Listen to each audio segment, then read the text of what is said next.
টান টান করে চলেছি বন্ধুরা। এই যে টিফিন করছি, টিফিন হচ্ছে তোমাদের কি বলে, চাউমিন হচ্ছে নিরামিষ। এই যে গাজর দিয়ে কি দেবো এতে, আর বিনসও নেই, গাজর দিয়েছি, আলু দিয়েছি, একটু বাঁধাকপি দিয়েছি, আর এক ছিপে একটুখানি অর্ধেক ক্যাপসিকাম ছিল ওটা দিয়েছি। বিনসটা থাকলে ভালো হতো।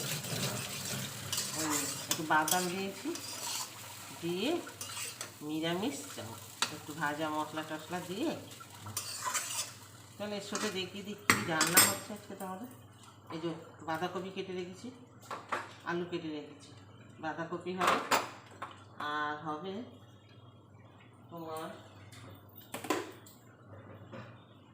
এই কাঁচা কুমড়ো, কী বলে ছেঁচকি করবো, কালো জিরে কাঁচা লঙ্কা ধনে পাতা দিয়ে কাঁচা কুমড়ো ছেঁচকি হবে। আর এখানে দেখো এক বাটি এ আছে ছানা, ছানাটা আজকে তো নিরামিষ শনিবার, ছানা কোপ্তা বানিয়ে নেবো, ভালো করে ছানা কোপ্তা বানাবো। আর বাঁধাকপি হবে, কুমড়ো ছেঁচকি হবে। এই হচ্ছে রান্না আজকে, আমাদের শেয়ার করে দিলাম। স্নান টান করে চলে এলাম, তাড়াতাড়ি স্নানটা করে নিলাম। কী কী রান্না হচ্ছে তোমাদের দেখে দিলাম। এখনকার মতন টাটা, আবার পরে আসছি। ভিডিওটা ভালো লাগলে লাইক শেয়ার করে দেবেন।